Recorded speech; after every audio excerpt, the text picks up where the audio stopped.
Greetings, everyone, and welcome to the Midweek War! It's me, Mad Mike, and we are here to talk the mid-season finale of Lucha Underground. And man, oh man, what a show they left us on. I don't even know where to start. Actually, I do, because I'm going to start the place we always start for the Midweek War. Mi palabra, mi una palabra for this show of Lucha Underground. How about Demolition? Yeah, Demolition. Here comes the axe. Here comes the smasher. Not that Demolition. I'll get to why it's Demolition. And actually, yeah, maybe right now. Yeah, sure. Let's go for my bueno. The main event. A death match? Matanza versus El Dragon Azteca Jr. Oh, really a lot of fun. Really a lot of fun. First of all, we have to set up the opening segment with Dario and Councilman Delgado, where El Dragon Azteca just barges in. And he's like, "Hey, I want your brother in a death match," and Councilman Delgado's like, "I'll drink to that." He does. He's fantastic. I kind of just want him as like the Andy Richter to Dario's Conan O'Brien. Or if you prefer an older reference, the Ed Sullivan to Dario's Johnny Carson. I kind of just want him there to sit in on meetings. Like he was there to talk about Cage was going to be using the gauntlet tonight, which is great. I'll get to that. But back to the death match. Holy crap! These guys beat the shit out of each other. I feared for El Dragon Azteca. I'm not gonna lie. They started fighting up in the stands, and if you've watched Lucha Underground before, you know that never ends well for anybody. And they tricked me. I thought it was gonna be the classic: either someone gets thrown off the roof, someone gets thrown through the roof, and that didn't happen. In fact, they teased it. They teased it for a little bit. El Dragon Azteca actually was able to pop up into the rafters and jump out of there, which was awesome. But eventually, Matanza did get the upper hand, literally. He chokeslammed El Dragon Azteca through the bleachers. Amazing looking spot. Absolutely amazing looking spot. It was in the middle of the fans. It was so crazy. And, that, of course, that ended the match. And it brought out Rey Mysterio. And, this is where we got a little crazier. Rey was looking to avenge El Dragon Azteca, obviously. His protege. And Rey started beating up Matanza, and Matanza was still getting the upper hand to him. Matanza, I thought for sure Matanza was going to, bull rush through Rey and knock them both, all the way down. But no. Rey actually back body dropped Matanza through the roof where the broom closet is. It was amazing looking. It was really, really, and Dario sold it like no one you've ever seen before. Like he was freaking out. He couldn't open the door to get in to see if Matanza was okay. And that's how we left it. That's how we left the temple. It was fantastic. Dario kicked everyone out of the temple. He kicked everyone out. He just started screaming, leave the temple, go. It was awesome. And right after that, this is a supplemental good. We see people leaving the temple and a bunch of believers, saying goodbye to Melissa Santos, getting autographs, stuff like that, pictures, all that stuff. And we see Marty The Moth Martinez in the corner creeping on Melissa Santos, as he's wont to do, I'm sure.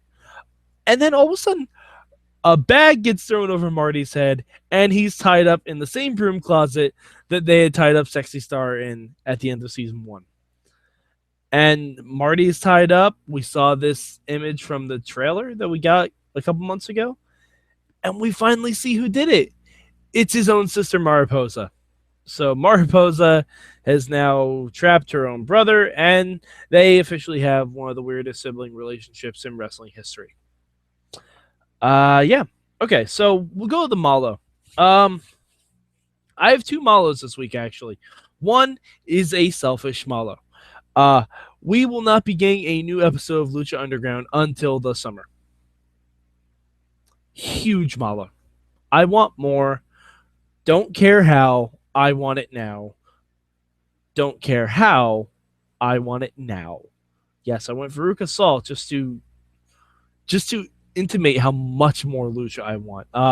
Because I'm assuming when we come back, we've got all night long, all night between Mac and Mundo, which there's a fun segment with them. Johnny Mundo was just calling Mac out. Mac came out, delivered a couple stunners to a couple of security people, which, by the way, I didn't know the temple had security. Go figure. But yeah, no, that's gonna be a great match when we come back. But it's so far away. But keep in mind, we will try and get some Lucha coverage before then. I will guarantee we will have some people on. We'll try and bring Krista Joseph back, try and bring Eric Van Wagner back. And who knows, maybe we'll see what else we can come up with for the midweek war. I have no irons in the fire yet, but we'll ask around, see what we can do. But my other Malo this week goes to Cage a little bit. Now, we had this whole best of 5 series. Cage was given an iron gauntlet, and it had electricity powers and shit like that, and I was very excited to see what this was going to do. And then he didn't wrestle with it. Now, I understand it's actually a metal glove, so that might be the reason. But given that it was given to him by Dario Cueto, I thought, maybe they'll let the rules slide and he'll actually be able, he'll have an iron claw or a really vicious choke slam or something like that. But basically what the gauntlet has done is just amped up Cage's aggression, which is great. That's fine. He sold it perfectly. That's fine. I was just a little disappointed that he didn't wrestle with the gauntlet on. Maybe he will in a death match or a no holds bar match or a street fight or a bar fight or whatever kind of random no disqualification matches Lucha Underground has, because they have a lot of them. But yeah, so that was just a little disappointed, little disappointed. But the fun thing was Cage was wrestling a guy called Veneno, who I think is Officer Reyes. I think it's I think that's the mask that the police chief gave him. But Veneno's mask is basically a giant spider web. And I was live tweeting this. You can hit up the hashtag MM to see this happen in live action as I'm watching it for the first time. I was looking at this guy. I'm like, oh, dude, it's a guy with a spider on his mask. Someone tell Sexy Star immediately. She needs to know about this. Now, granted, I knew this guy was going to get killed by Cage, so I don't think he's the spider person that's been harassing Sexy Star. But you see a spider, you think, oh, Sexy Star hates spiders. She's like Ron Weasley. Kinda. So as soon as the match was done, Sexy Star came in and beat up Veneno. I'm like, oh my god, it's like we summoned her from the back. It was great. It was fantastic. My change for this week, it's tough. I would have liked to see a little bit more with the Mac and I would have liked to see the Mac versus someone else from the Worldwide Underground. That's why, because Johnny did a great segment. It was really fun. But I want to see a little bit more action. I think a little bit more action, because Sexy Star had to go through pretty much everyone to get to Johnny. I think the Mac should have to do something similar. But yeah, just a little bit more action. I think that would have been great. So the other thing we got to talk about is Joey Ryan versus Texano. Now, these guys don't really have a lot to do right now. Texano lost the best of 5. Joey Ryan is still, it ain't easy being sleazy. But Famous B came out and is still trying to recruit Texano. Only this time, he brought out the beautiful Brenda dressed as a sexy cowgirl. And that is what seemed to spark Texano's interest. In fact, so much so where Famous B distracted the referee, and Brenda pulled out a golden horseshoe so Texano could clock Joey Ryan with it. I have to say, I love this tandem. Famous B has quickly become one of the best managers, I'd say, in wrestling right now.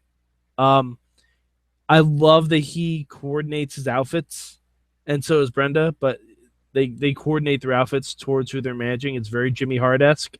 I love that.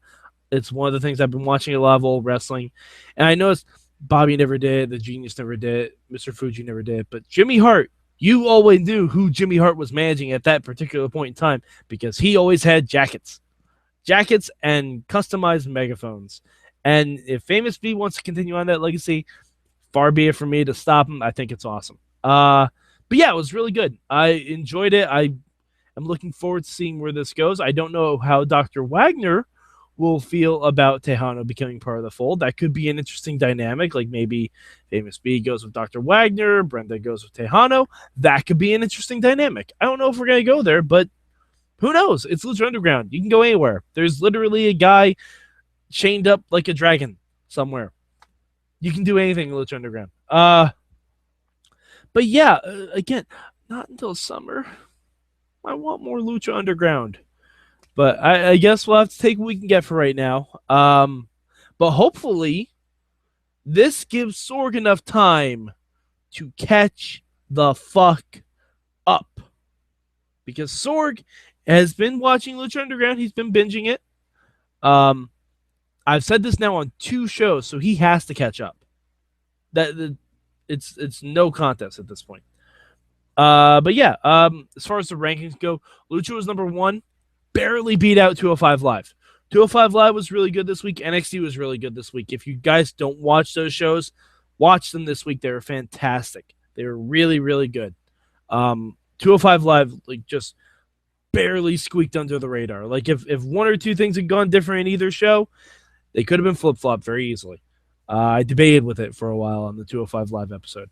But yeah, so if you're looking for me on the internet, hit up at MadMike4883. Also, at Mayhem Show, hit up the hashtag MM. Also, look for the hashtag Sorg mode or hashtag Sorg when Sorg goes on his Lucha Underground binges. And you can follow along Lucha Underground Past as Sorg rediscovers Season 2 of Lucha Underground. I think he's about halfway through right now.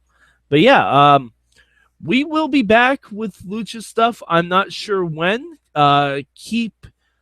Keep listening to the main show every Tuesday nights, live.sorgatronmedia.com. Head of our Facebook group. We do live streaming through there now.